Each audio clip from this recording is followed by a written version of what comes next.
Welcome students in the online lecture. This is the 11th lecture on the topic human health and diseases.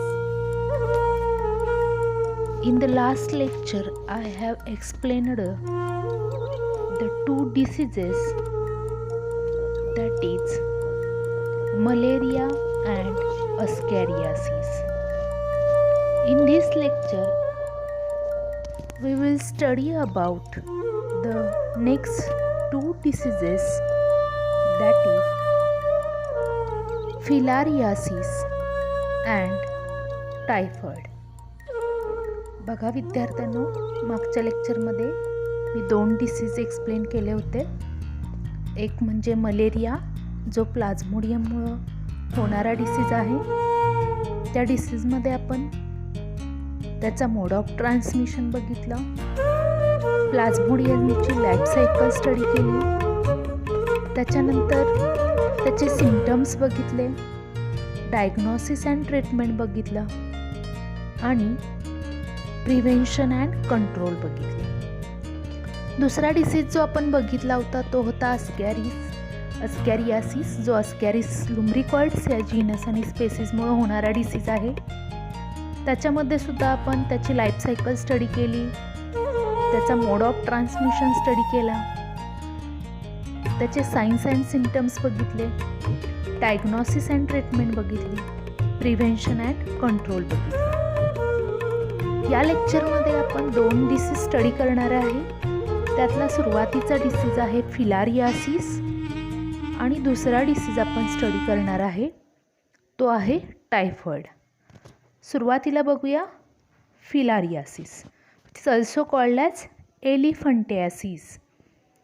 The causative agent of filariasis, it is caused by thread-like worms, nematodes. हा जो disease आहे थ्रेडसारख्या वर्म्समुळे होणारा disease आहे, ज्याला निमॅटोड्स असं सुद्धा म्हटलं जातं.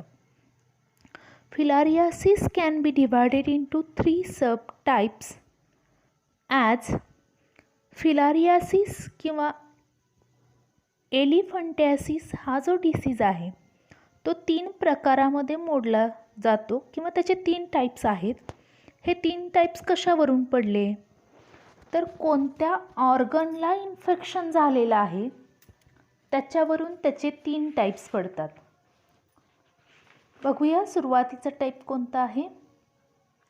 First type of the filariasis is the lymphatic filariasis which is called as elephantiasis,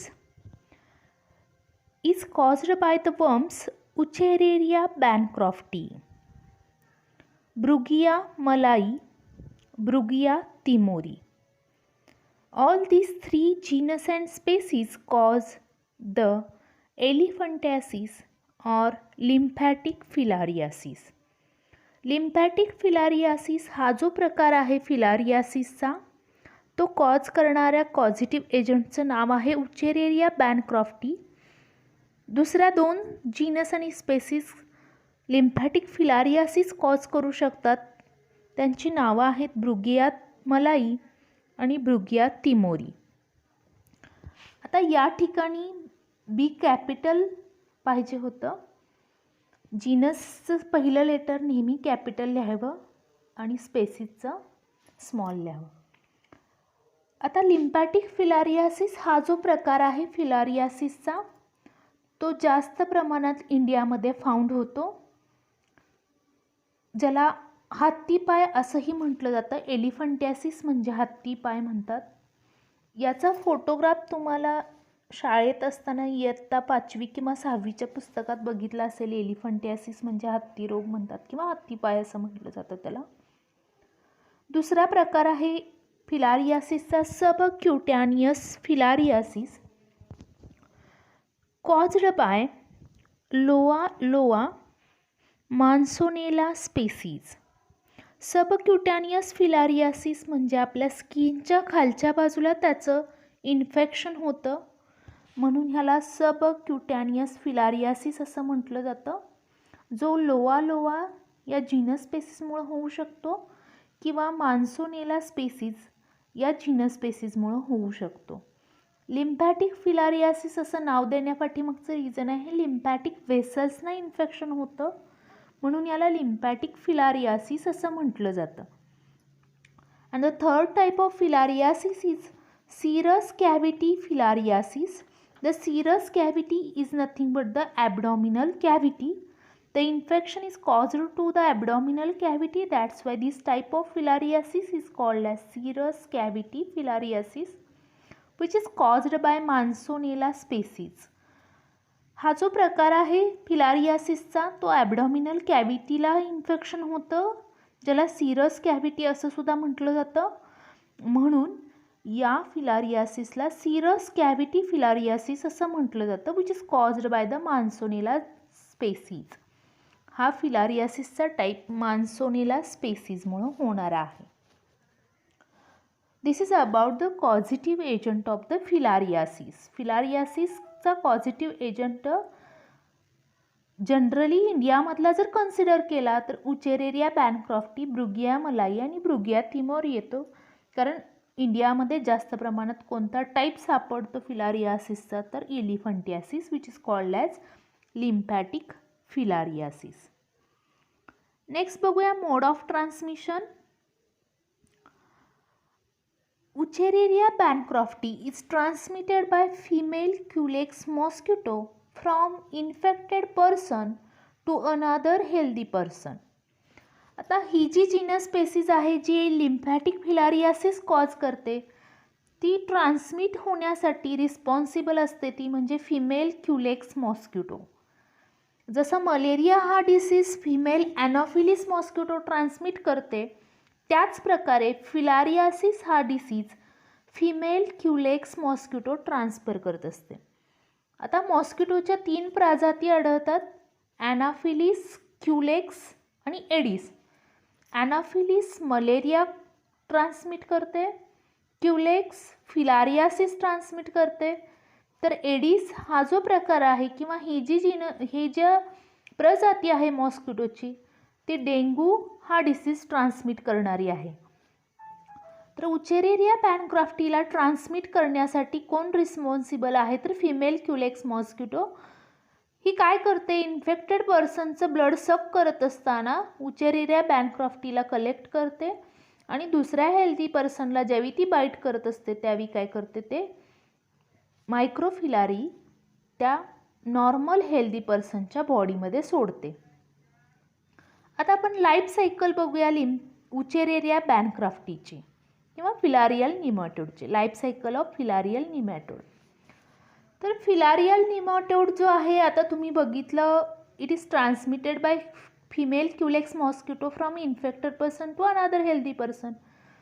Means the filarial nematodes requires the 2 hosts for the completion of life cycle, and these 2 hosts are human and female culex mosquito. उचेरेरिया बॅनक्रॉफ्टीला त्याची life cycle complete करण्यासाठी 2 होस्टची गरज असते. त्यामध्ये एक येतो म्हणजे man आणि दुसरा येतो तो म्हणजे female culex mosquito. This parasite requires the 2 hosts for the completion of life cycle. That's why it is also called as digenetic. ह्याला डायजेनेटिक असं म्हटलं जातं. डायजेनेटिक means 2 hosts have different genome. 2 वेगवेगळे होस्ट ज्यांच्यामध्ये जिनोम वेगवेगळा आहे म्हणून ह्याला डायजेनेटिक असं म्हटलं जातं. आता लाईफ सायकलमध्ये the life cycle consist of 5 stages in which first 3 stages are completed in Culex mosquito and remaining 2 stages are completed into lymphatic tissue of man. Wuchereria बॅनक्रॉफ्टीच्या लाईफ सायकलमध्ये 5 स्टेजेस किंवा 5 मोल्टिंग्स येतात. 5 पैकी 3 मोल्टिंग्स किंवा पहिल्या 3 stages first, second and third completed in the Culex mosquito. पहिल्या ज्या 3 stages आहेत पहिली, दुसरी, तिसरी ही क्युलेक्स मॉस्किटोमध्ये कंप्लीट केली जाते and the last 4th and 5th stages are completed within the lymphatic tissue of the man. दुसऱ्या राहिलेल्या ज्या 2 स्टेजेस आहेत त्या लिम्फॅटिक टिश्यूमध्ये मॅनच्या कंप्लीट केल्या जातात. आता बघूया त्याची लाईफ सायकल कशी आहे ती. बघा ह्या डायग्राममध्ये तुम्हाला दिसतंय. आता सुरुवातीला आपण मॉस्किटो स्टेजमध्ये किंवा मॉस्किटोच्या बॉडीमधली लाईफ सायकल कन्सिडर करूया किंवा शिकूया. When mosquito female culex mosquito bites to the infected person, she collect the microfilari from the infected person. ज्यावेळी फिमेल क्युलेक्स मॉस्किटो इन्फेक्टेड पर्सनला बाईट करते त्यावेळी ती मॉस्किटो टेक्स ब्लड मील. ती काय करणार आहे तर ब्लड मील घेणार आहे. ब्लड मील घेत असताना ingest microfilariae is the larval stage of the wuchereria bancrofti. Microfilariae ही लार्वल स्टेज आहे. कुणाची तर उचेरेरिया बॅनक्राफ्टीची. These microfilaria penetrate mosquitoes midgut and migrate to thoracic muscles. घेतलेल्या ज्या मायक्रोफिलारिया आहेत त्या काय करतात, मॉस्किटोच्या मिडगटमध्ये जातात आणि त्याच्यानंतर त्या मायग्रेट होतात thoracic मसल्समध्ये. Then the first molting takes place in the thoracic muscles and produce the L1 larvae, means first stage of the life cycle. इथं पहिली स्टेज तयार झाली लाईफ सायकलची. Then second molting takes place and it produce the third larvae. त्याच्यानंतर इथं second moulting होतं, इथं first झालं, इथं सेकंड मोल्टिंग झालं आणि मग इथं L3 लार्वी म्हणजे लार्वीची थर्ड स्टेज तयार होते. All these 3 stages are completed within the mosquito body. ह्या 3 स्टेज फर्स्ट, सेकंड आणि थर्ड कुणामध्ये कंप्लीट झाल्या तर मॉस्किटोच्या बॉडीमध्ये. And this L3 larvae migrates to head and mosquito's proboscis. या L3 लार्वी मॉस्किटोच्या हेडमध्ये जातात आणि तिथं प्रोबॉसिसमध्ये राहतात. Proboscis is the part of mouth. हे माउथचा पार्ट आहे प्रोबॉसिस, जो आपल्या बॉडीमध्ये घुसवला जातो. कशासाठी तर ब्लड सक करण्यासाठी. या प्रोबॉसिसमध्ये L3 लार्वी स्टोअर होतात, साठवल्या जातात. And this infected mosquito when bites to the normal healthy person, mosquito takes a blood meal, L3 larvae enter into skin. ज्यावेळी मॉस्किटो ब्लड मील घेण्यासाठी नॉर्मल हेल्दी पर्सनला बाईट करते त्यावेळी L3 म्हणजे third stage of larvae enter into the skin of the normal healthy person. त्यावेळी normal healthy पर्सनच्या बॉडीमध्ये L3 larvae enter होतात. लक्षात ठेवा, the third stage of life cycle is infective stage for the man. Wuchereria बॅनक्राफ्टीची तिसरी जी stage आहे ती मॅनसाठी इन्फेक्टिव्ह स्टेज आहे, हे लक्षात ठेवा ऑब्जेक्टिव्हसाठी. Then this L3 larvae enters into the bloodstream and then it comes into the lymphatic tissue. In the lymphatic tissue, 4th and 5th molting takes place and then these 5th stage larvae get converted into the adults. आता ब्लडमध्ये आलेल्या ज्या L3 larvae आहेत त्यांची 2 मोल्टिंग्स होतात. 4th आणि 5th moulting होतं आणि मग त्याचं रूपांतर अडल्टमध्ये होतं. आता अडल्टमध्ये झाल्यानंतर हे अडल्ट कुठं तयार झाले, लिम्फॅटिक्समध्ये म्हणजे लिम्फॅटिक टिश्यूमध्ये. आपण ह्युमनच्या बॉडीमधल्या लाईफ सायकलच्या स्टेजेस बघतोय. आता इथं आल्यानंतर अडल्ट्स तयार झाल्यानंतर adults get mating with each other, male and female, and the female lays the larvae. About 1000 larvae laid by the single female of the wuchereria bancrofti. एकच फिमेल जवळपास 1000 लार्वी ले करते, तयार करते किंवा गिव्स बर्थ टू 1000 लार्वी. 1000 लार्वींना birth करते. आता बर्थ केल्यानंतर These larvae are nothing but the microfilari. या लार्वीला मायक्रोफिलारी असं म्हटलं जातं. बघा इथं लिहिलं आहे adults produce sheathed microfilari that migrate into lymph and blood channels. ह्या शीथड मायक्रोफिलारी ज्या आहेत ह्या मायग्रेट होतात. कुणी प्रोड्यूस केल्या? अडल्ट्सनी. ह्या मायग्रेट्स होतात लिम्फला आणि ब्लड चॅनेल्सना. This is the diagnostic stage of the filariasis. Microfilari is the diagnostic stage of the Wuchereria bankrafti or filariasis. When microfilari comes into the blood channel, then life cycle again starts when Culex mosquito bites to this infected person. She collects the microfilari and the life cycle again begins. परत life cycle सुरू होते. अशी life cycle जी आहे फिलारियासिसमध्ये असणाऱ्या उचेरेरिया बॅनक्राफ्टीची, ज्याच्यामध्ये पहिल्या 3 stages मॉस्किटोच्या बॉडीमध्ये female Culex मॉस्किटोच्या बॉडीमध्ये कंप्लीट होतात आणि नंतरच्या 2 स्टेजेस ह्युमनच्या बॉडीमध्ये कंप्लीट होतात आणि ज्याच्यामध्ये अडल्ट्स तयार होतात आणि अडल्ट्स 1000 लार्वींना जवळपास बर्थ करतात, ज्याला मायक्रोफिलारी असं म्हटलं जातं. आणि मायक्रोफिलारी ही काय आहे तर डायग्नोस्टिक स्टेज असणारी फिलारियासिसची लार्वी आहे. This is about the life cycle of wuchereria bancrofti और फिलारियासिस. आता बघूया सायन्स अँड सिम्पटम्स. काय लक्षणं दिसतात बघूया फिलारियासिसमध्ये. Oedema with thickening of skin and underlying tissue.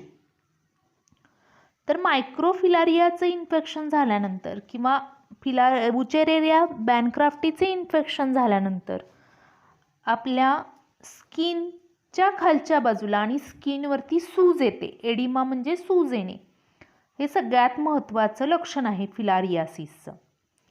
उचेरेरिया bancrofti affects the legs, arms, breast, scrotum etcetera. Generally wuchereria bancrofti कमरेच्या खाली येणारे जे भाग आहेत त्याच्यावरती जास्त इन्फेक्शन दाखवते. Wuchereria bancrofti lymphatic filariasis cause करते. त्यामुळे लिम्फॅटिक टिश्यू जे आहे आपल्या पायांमध्ये, हातांमध्ये, ब्रेस्टमध्ये, स्क्रोटममध्ये त्या ठिकाणी सूज आलेली दिसते. In lymphatic filariasis worms infect lymphatic system and causes enlargement of lymph vessels and nodes. This is elephantiasis, that is, limbs are swollen like legs of elephant. Lymphatic फिलारियासिसमध्ये निमॅटोड्स जे आहेत किंवा उचेरेरिया बॅनक्राफ्टी जी आहे ती लिम्फॅटिक सिस्टीमला इन्फेक्शन करते, ज्याच्यामुळे lymph vessels आणि नोड्स एनलार्ज होतात, सूज येते त्याच्यावरती आणि ज्याला एलिफंटियासिस असं म्हटलं जातं, ज्याच्यामध्ये पाय इतका सुजतो की तो हत्तीच्या पायासारखा दिसतो. म्हणून limbs are swollen like legs of elephant असं इथं म्हटलेलं आहे. हे त्याचं लक्षण आहे. Lymph oedema that is accumulation of lymph fluid in tissue causing swelling. Lymph oedema म्हणजे काय तर लिम्फ हे जे फ्लुइड आहे, आता लिम्फ म्हणजे काय तर सर्क्युलेशन टॉपिकमध्ये मॅडम तुम्हाला सांगतीलच. तर lymph is the white blood, it is without RBC, that's why it is called as white blood which is important in the immune system. Lymph fluid हे व्हाईट ब्लड आहे, ज्याच्यामध्ये फक्त RBC असत नाहीत. असं असणाऱ्या ब्लडला लिम्फ फ्लुइड असं म्हटलं जातं आणि ज्याच्यामुळं लिम्फ फ्लुइड टिश्यूमध्ये साठल्यामुळं ॲक्युमुलेट झाल्यामुळं causing swelling which is called as lymph oedema, ज्याला लिम्फ एडिमा असं म्हटलं जातं. एडिमा म्हणजे सूज येणे, लिम्फमुळं सूज येणे. लिम्फ फ्लुइड कुठं साठलं तर टिश्यूमध्ये साठलं, म्हणून ह्याला लिम्फेडिमा असं म्हटलं जातं. It is also the symptom of filariasis. हे सुद्धा लक्षण आहे फिलारियासिसचं. नेक्स्ट बघूया diagnosis and treatment. The diagnosis of filariasis can be diagnosed by microscopic examination of the blood smear. आता मायक्रोफिलारी ही डायग्नोस्टिक स्टेज असणारी स्टेज आहे, त्यामुळे ब्लड स्मिअरची टेस्ट करून त्याच्यामध्ये मायक्रोफिलारी दिसतात का हे बघितलं जातं मायक्रोस्कोपच्या अंडर.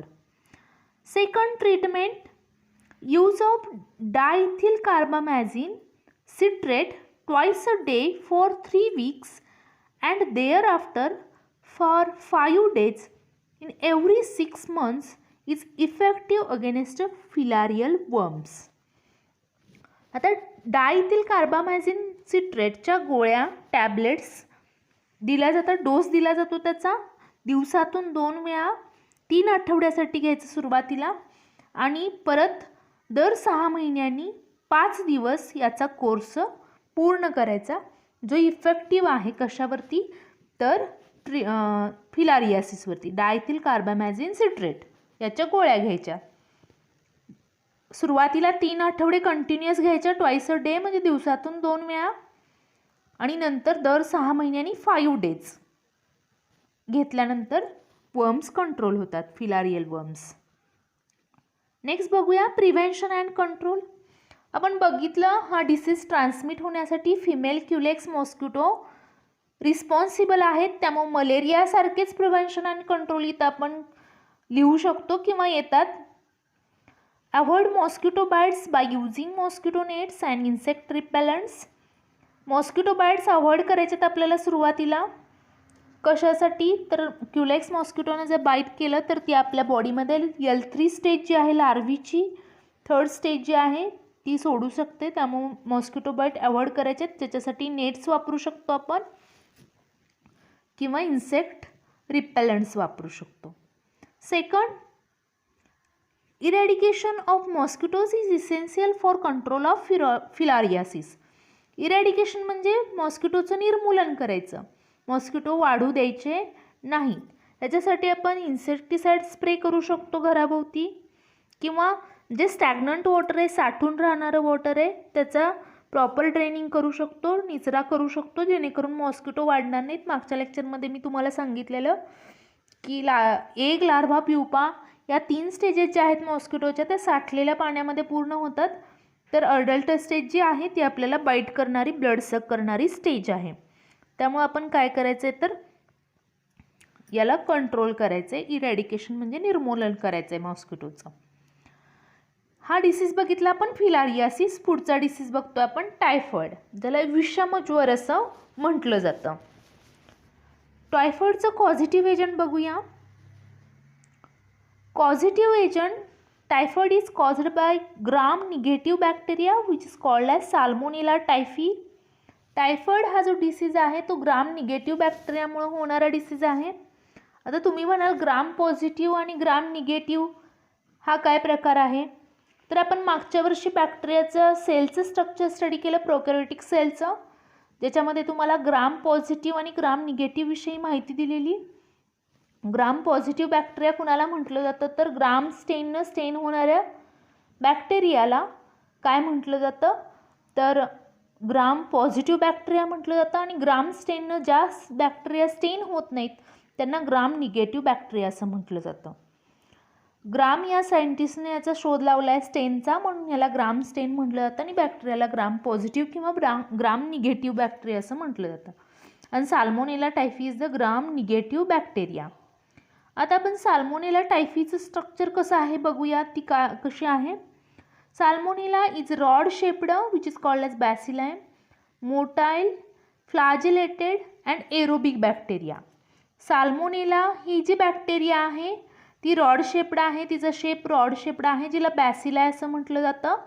मोटाईल आहे म्हणजे हालचाल करणारी आहे, हालचाल करण्यासाठी तिच्यामध्ये फ्लॅजेला आहे म्हणून फ्लॅजेलेटेड आणि मोटाईल असणारी बॅक्टेरिया. एरोबिक बॅक्टेरिया आहे म्हणजे ऑक्सिजन लागणारी बॅक्टेरिया आहे. नेक्स्ट बघूया, salmonella is first observe by Eberth in 1880 1880 सुरुवातीला ऑब्झर्व केली एबर्थ या सायंटिस्टनं and isolated by Gaffky in 1884. 1884 सुरुवातीला आयसोलेट केली गॅफकी या सायंटिस्टनं. 1880 सुरुवातीला ऑब्झर्व केली एबर्थ या सायंटिस्टनं, तर त्याला आयसोलेट केलं 1884 गॅफकी या सायंटिस्टनं. Salmonella has 2 types of antigens, that is H and O antigen. साल्मोनेलामध्ये 2 अँटीजेन्स असतात, एच आणि ओ अँटीजेन्स असतात. H antigen is present on flagella while O antigen is present on outer surface or membrane. बघा, H हा antigen फ्लॅजेलावरती present असतो, तर O antigen outer मेम्ब्रेनवरती किंवा सरफेसवरती प्रेझेंट असतो. Outer membrane is formed by lipopolysaccharides. The toxicity और pathogenicity of the bacterium is due to lipopolysaccharides. Outer मेम्ब्रेनवरती बॅक्टेरियमच्या काय असतं, तर lipopolysaccharide, in short LPS, and the toxicity और pathogenicity is because of the lipopolysaccharides. Bacteria जी आपल्याला typhoid cause करू शकणार आहे ती क्षमता तिच्यामध्ये कशामुळं आली, तर लिपोपॉलिसॅकॅराइड्समुळं आली, जी तिच्या आउटर मेम्ब्रेनवरती प्रेझेंट असतात. डायग्राम बघूया साल्मोनेला टायफीची. This is the diagram of salmonella typhi. Rod shaped bacterium, flagellated bacterium, all these are the flagella. Because of the flagella, this bacterium become motile aerobic bacteria. This bacteria has a 2 antigens, H antigen and O antigen.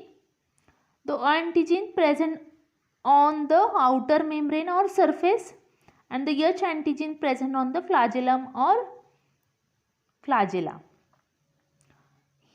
Capsule K antigen और V1 in salmonella इथं दिलेला आहे कॅप्सूलमध्ये असणारा antigen. This is not important for the causing disease cause करण्यासाठी काही एवढा important नाही कॅप्सूलवरती असणारा. आता या बॅक्टेरियमचं आउटर मेम्ब्रेन जे आहे ते आउटर मेम्ब्रेन कशापासून तयार झाले, तर लिपोपॉलिसॅकॅराइड्सपासून, आणि लिपोपॉलिसॅकॅराइडमुळेच त्या बॅक्टेरियमला पॅथोजेनिसिटी किंवा टॉक्झिसिटी आलेली आहे. आता टायफॉइडमध्ये मोड ऑफ ट्रान्समिशन बघूया. Typhoid is food and waterborne disease. Typhoid हा डिसीज फूड आणि वॉटरबॉर्न डिसीज आहे, लक्षात घ्या. फूड आणि वॉटरमधून ट्रान्समिट होणारा डिसीज आहे, कॉन्टॅमिनेटेड फूड आणि वॉटरमधून. Infected or carrier person is natural host of salmonella. ज्याला इन्फेक्शन झालेलं आहे, ज्याला टायफॉइड झालेला आहे, हा मेन होस्ट असतो. एकच होस्ट लागणार आहे साल्मोनेलाच्या लाईफ सायकल कंप्लीट करण्यासाठी. It is found in feces of infected person and flying insects feeding on feces may transfer the bacterium. आता फूड आणि वॉटर कॉन्टॅमिनेट होण्यासाठी रिस्पॉन्सिबल आहेत फ्लाइंग इन्सेक्ट्स. मग फ्लाइंग इन्सेक्ट्समध्ये जनरली कोण येतं, तर हाऊस फ्लाय येते, कॉक्रोचेस येतात, जे फिसेसवरती इन्फेक्टेड पर्सनच्या फिसेसमधून साल्मोनेला टायफीचे मोलिक्युल्स बाहेर पडतात आणि त्या फिसेसवरती जे फ्लाइंग इन्सेक्ट फीडिंग करत असतात ते फीडिंग केल्यानंतर ज्यावेळी फूडवरती किंवा वॉटरवरती येतात त्यावेळी ते बॅक्टेरियमला ट्रान्सफर करतात फूडवरती किंवा वॉटरवरती. It is the mode of transmission of typhoid. हा टायफॉइड ट्रान्समिट होण्याचा महत्त्वाचा मोड आहे, लक्षात घ्या. इन्फेक्टेड पर्सनच्या फिसेसमध्ये असणारे जे साल्मोनेला टायफीचे मोलिक्युल्स आहेत ते ट्रान्सफर कोण करतं, फ्लाइंग इन्सेक्ट्स. कशावरती ट्रान्सफर करतात, फूड आणि वॉटरवरती. Poor hygiene habits and poor sanitation conditions are responsible for the spread of typhoid. Poor hygiene म्हणजे अस्वच्छता ठेवणं. Poor sanitation conditions म्हणजे काय, तर उघड्यावरती शौचाला बसणं, याच्यामुळं टायफॉइडसारखे डिसीजेस काय होत असतात, स्प्रेड होत असतात. This is about the mode of transmission. Next signs and symptoms. काय लक्षणं असतात टायफॉइडची. जनरली हा जो डिसीज आहे त्याच्यामध्ये सिस्टमिक सिम्टम्स दिसतात, स्टेप बाय स्टेप सिम्टम्स दिसतात. इन द फर्स्ट वीक, पहिल्या वीकमध्ये काय सिम्टम्स दिसतात, तर प्रोलॉंग्ड fever as high as 104 degree Fahrenheit.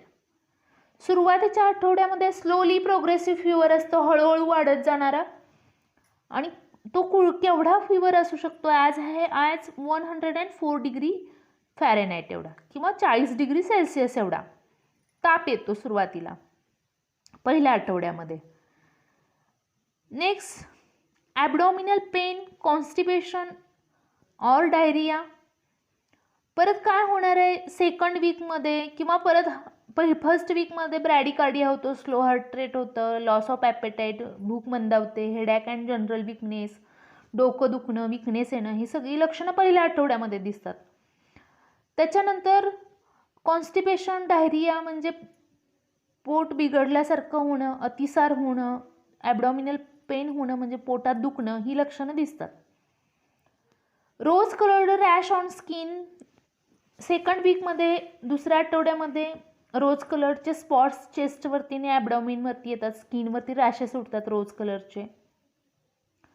Next, white coat on tongue, cough, आपल्या जिभेवरती पांढरा थर बसल्यासारखा दिसतो आणि कफ कंटिन्यू, खोकला येतो, ही लक्षणं दिसतात. ॲनोरेक्झिया मीन्स लॉस ऑफ ॲपेटाईट, भूक मंदावते, ही लक्षणं टायफॉईडमध्ये दिसतात. परत एकदा बघूया लक्षणं. If not treated, breathlessness, irregular heartbeat and haemorrhage. आता जर नाही ट्रीटमेंट मिळाली तर काय होणार आहे, ब्रीथलेसनेस म्हणजे काय तर श्वास न घेतल्यासारखं वाटणं, थकवा आल्यासारखं वाटणं, इरेग्युलर हार्टबीट, त्यामुळं हार्टबीट इरेग्युलर पडणं म्हणजे ब्रॅडिकार्डिया त्याला म्हटलं जाऊ शकतं. स्लो हार्ट रेट म्हणतात त्याला, हळूहळू हार्टबीट होतात किंवा कमी होतात हार्टबीट्स. हिमोरेज म्हणजे रक्त पडतं विष्ठेमधून. आता हे सगळं होण्यापाठीमागं काय रिस्पॉन्सिबल आहे, जर त्याला ट्रीटमेंट नाही मिळाली तर तिसऱ्या आठवड्यामध्ये दिसणारी ही लक्षणं आहेत. पहिल्या आठवड्यामध्ये जास्त ताप येणं, 104 डिग्री फॅरेनहाइट एवढा, 40 डिग्री सेल्सिअस एवढा ताप येणं, ॲबडॉमिनल पेन होणं, लॉस ऑफ ॲपेटाईट होणं, सेकंड वीकमध्ये रोज कलर्ड रॅश येणं, व्हाईट कोट टंगवरती येणं, खोकला येणं, लॉस ऑफ ॲपेटाईट म्हणजे भूक मंदावणं, ब्रीथलेसनेस म्हणजे श्वास कमी होणं, इरेग्युलर हार्टबीट म्हणजे हार्टबीट कमी होणं, हिमोरेज म्हणजे रक्त पडणं विष्ठेमधून, कारण इंटेस्टिनल परपोरेशन्स होतात, इंटेस्टाईनला डॅमेज करतो साल्मोनेला टायफी बॅक्टेरियम, त्यामुळं काय होतं तर हिमोरेज होत असतो. नेक्स्ट बघूया diagnosis and treatment. Diagnosis of the typhoid is done by Widal test. Generally Widal test वापरली जाते डायग्नोसिससाठी. Widal test is used for diagnosis of typhoid. टायफॉइडच्या डायग्नोसिससाठी विडाल टेस्ट वापरली जाते. Second, treatment of typhoid involves surgical removal of gall bladder in severe cases. खूप severe infection झालं असेल साल्मोनेला टायफीचं तर which cause the gall stones, आपल्या पित्ताशयाच्या पिशवीमध्ये पित्ताचे खडे निर्माण होतात, and because of which the surgical removal of gall bladder. काही सिव्हिअर केसेसमध्ये गॉल ब्लॅडर रिमूव्ह करावं लागतं सर्जरीनं, पित्ताशय काढावं लागतं. का पित्ताशय काढावं लागतं तर पित्ताशयामध्ये पित्ताचे खडे निर्माण होतात म्हणून पित्ताशय काढावं लागतं सिव्हिअर केसेसमध्ये. Second, antibiotics like chloromycetin is helpful treatment. Antibiotics जे आहेत बॅक्टेरियाच्या अगेन्स्ट काम करणारी केमिकल्स, त्याच्यामध्ये क्लोरोमायसेटिनच्या टॅबलेट्स येतात, त्या इफेक्टिव्ह आहेत टायफॉइडच्या अगेन्स्ट. अँटीबायोटिक्स का घ्यायचं तर बॅक्टेरियल इन्फेक्शन आहे. Salmonella is the bacterium which cause the typhoid. Salmonella he bacteria आपल्याला टायफॉइड कॉज करते म्हणून अँटीबायोटिक्स घ्यायचे क्लोरोमायसेटिनसारखी, जे आपल्याला टायफॉइडपासून रिलीफ मिळू देतात. नेक्स्ट बघूया प्रिव्हेन्शन अँड कंट्रोल. आपण बघितलं हा डिसीज पुअर हायजीनमुळं होणारा डिसीज आहे. त्याच्यानंतर इन्फेक्टेड पर्सनच्या फिसेसमध्ये असणारा त्याचे साल्मोनेलाचे मॉलिक्युल्स येतात, त्यामुळे prevention of typhoid generally hygienic condition ठेवणं महत्त्वाचं आहे, हे लक्षात ठेवा. उघड्यावरती शौचाला बसणं टाळायचं आहे आणि त्याच्याबरोबर प्रिव्हेन्शन करण्यासाठी 2 प्रकारची वॅक्सिन्स डेव्हलप केलेली आहेत. बघा, for prevention of typhoid WHO recommends 2 vaccines as oral Ty21A vaccine and injectable typhoid polysaccharide vaccine sold as Typhim VI and Typhirix. WHOनं 2 प्रकारची वॅक्सिन्स निर्माण केलेली आहेत, रिकमेंड केलेले आहेत टायफॉइडच्या अगेन्स्ट काम करणारी. वॅक्सिन म्हणजे काय, ते कसं काम करतं हे आपण मागच्या लेक्चरमध्ये स्टडी केलेलं आहे. तर त्यातलं एक वॅक्सिन ओरली घेतलं जातं, तोंडामार्फत घेतलं जातं, ज्याचं नाव आहे Ty21A वॅक्सिन, जे ओरली घेतलं जातं. आणि दुसरं वॅक्सिन इंजेक्टेबल आहे, म्हणजे इंजेक्शन दिलं जातं, त्याचं इंट्रामस्क्युलर इंजेक्शन दिलं जातं, ज्याचं नाव आहे typhoid polysaccharide vaccine sold as Typhim VI and Typherix. जे विकलं जातं 2 नावांनी, टायफिम VI आणि टायफेरिक्स या 2 नावांनी. जे काय आहे, इंजेक्टेबल वॅक्सिन आहे, टायफॉइड पॉलिसॅकराइड वॅक्सिन. अशी 2 वॅक्सिन रिकमेंड केलेली आहेत प्रिव्हेन्शनसाठी टायफॉइडच्या. तर ही दोन्ही वॅक्सिन लक्षात ठेवा, Ty21A vaccine, typhoid polysaccharide vaccine. This is about the typhoid. Thank you.